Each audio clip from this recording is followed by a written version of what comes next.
जो इतलात आ रही हैं उसके मुताबिक कि पीटीआई ने बाकायदा निशानदेही की कि कोरम पूरा नहीं है, इसलिए इजलास नहीं होना चाहिए, मगर उसके बावजूद इजलास हुआ, फैसला भी सामने आया। क्या मामला हुआ?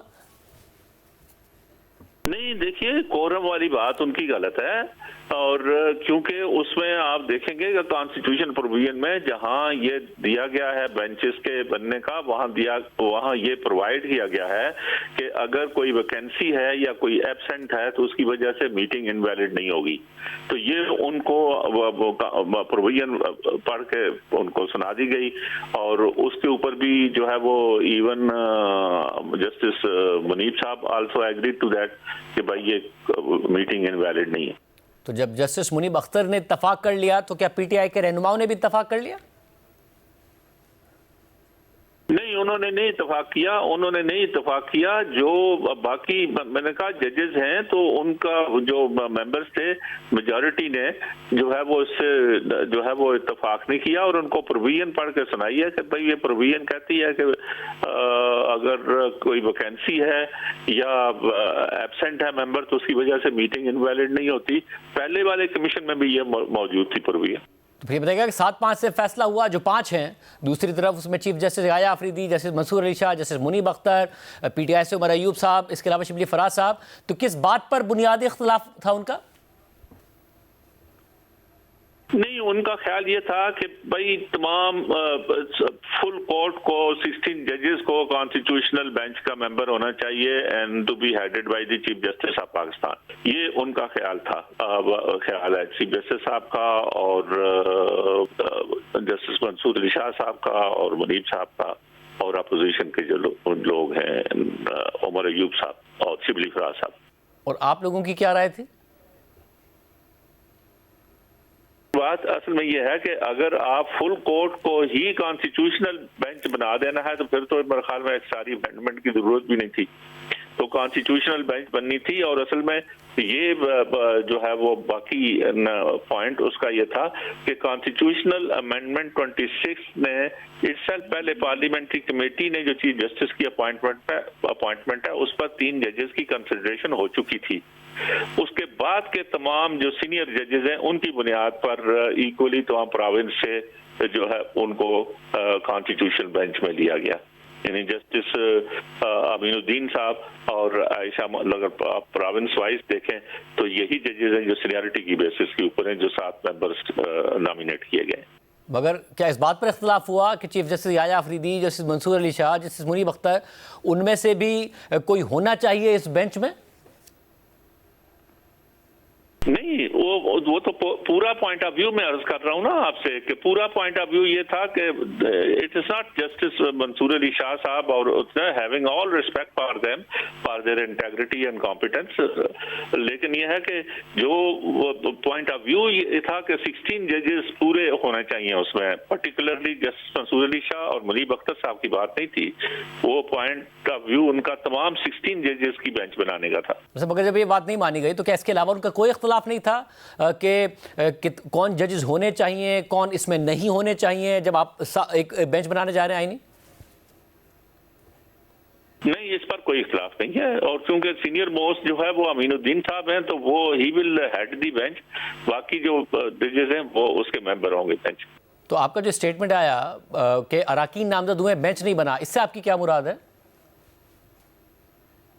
वो ये है कि देखिए, ये जो कमीशन का काम है वो कॉन्स्टिट्यूशनल बेंच के लिए जजेस की नॉमिनेशन है।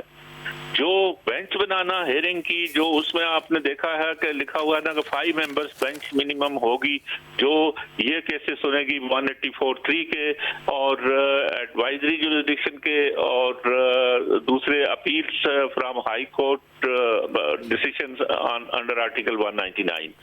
ये कॉन्स्टिट्यूशनल बेंच की जुरिसडिक्शन होगी, वो सुनेंगे। लेकिन वो बेंच बनाने का काम जो है वो फर्ज किया आज तो हमने 7 जजेस किए हैं, कल 12-13 जजेस हो सकते हैं। इसमें जजेस इंक्रीज, मेरे अपने जाती पॉइंट ऑफ व्यू ये है कि ये तो 2 महीने के लिए किया है, उसके बाद आपको और जजेस भी नॉमिनेट करने पड़ेंगे। तो इन जो बेंचेस हैं उनकी तश्कील का काम वो कमेटी करेगी, जिसमें सीनियर जज कॉन्स्टिट्यूशनल बेंच एंड 2 अदर जजेस, 3 जजेस की कमेटी जो है वो बेंचेस तश्कील देगी।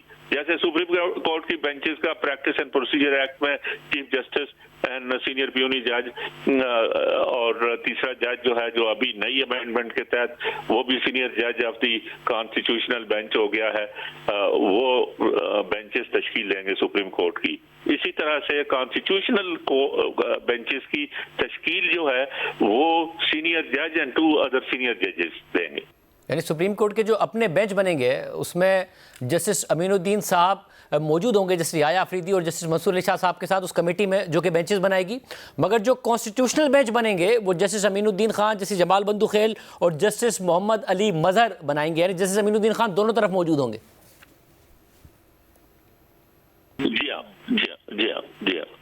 यानी कि एक ताकतवर तरीन जज जो है इस वक्त जस्टिस अमीनुद्दीन बन गए। और ये बताएगा कि जो मखसूस नशिस्तों का फैसला है वो फुल कोर्ट ने दिया, तो अगर उसका रिव्यू, क्योंकि हुकूमत कहती है वो अब कॉन्स्टिट्यूशनल कोर्ट सुनेगी, तो क्या वो 7 रुकनी बेंच सुनेगा या इसमें से कोई सुनेगा? फुल कोर्ट का फैसला दिया हुआ।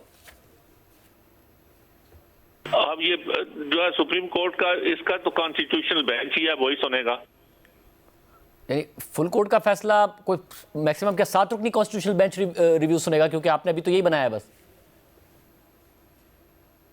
अब तो प्रेजेंटली सिचुएशन जो कॉन्स्टिट्यूशनल अमेंडमेंट की आई है वो उसमें जो है वो हो सकता है कि ये कॉन्स्टिट्यूशनल बेंच का कहे कि लार्जर बेंच तश्कील दो, तो लार्जर बेंच और लोगों को नॉमिनेट कर दें उस कॉन्स्टिट्यूशनल बेंच में। और ये बताइए, खत लिखा गया जैसे मंसूर अली शाह और जैसे मुनीब अख्तर साहब की तरफ से, उन्होंने एक फुल कोर्ट की दरख्वास्त की कि और बाकायदा मुतालबा किया इनफैक्ट कि प्रैक्टिस एंड प्रोसीजर एक्ट के तहत उन दोनों ने मीटिंग की, उसको फिक्स होना था, फिक्स नहीं की गई। तो ये बताइएगा कि क्या इस हवाले से आज कोई बात हुई, क्या कोई मामला हुआ? जी नहीं, इस मीटिंग में कोई ज़ेर गौर नहीं है। आपका अपना पॉइंट ऑफ व्यू क्या है बतौर वकील उनके खत के हवाले से? क्योंकि नए कानून से पहले तो प्रैक्टिस एंड प्रोसीजर एक्ट मौजूद था, वो दोनों कमेटी के रुकन थे, उन्होंने इजलास बुलाया और ये फैसला किया, और उनके ख्याल में केस फिक्स होना चाहिए था। नहीं, मैं समझता हूँ कि प्रेजेंटली तो जो है वो सुप्रीम कोर्ट जब कॉन्स्टिट्यूशनल अमेंडमेंट आ गई है और कॉन्स्टिट्यूशनल बेंचेस बन गई हैं, तो उसमें तो वो अब फुल कोर्ट तो नहीं सुनेगी। कॉन्स्टिट्यूशनल मैटर को आइन प्रोवाइड करता है कि तमाम कॉन्स्टिट्यूशनल मैटर्स ये कॉन्स्टिट्यूशनल बेंच ही सुनेगी। वही बे एग्री या डिसएग्री विद द कॉन्स्टिट्यूशनल जो है वो अमेंडमेंट, उसके ऊपर क्रिटिसिज्म हो सकता है कि कौन सी प्रोविजन क्या मैं उसको ठीक समझता हूं या उसको सही है या मेरी नजर में प्रॉपर नहीं है। लेकिन चूंकि ये कॉन्स्टिट्यूशनल प्रोविजन प्रेजेंटली तो यही है कि कॉन्स्टिट्यूशनल बेंच ही सुनेगी कॉन्स्टिट्यूशनल मैटर्स, तो इसलिए कॉन्स्टिट्यूशनल बेंच सुनेगी।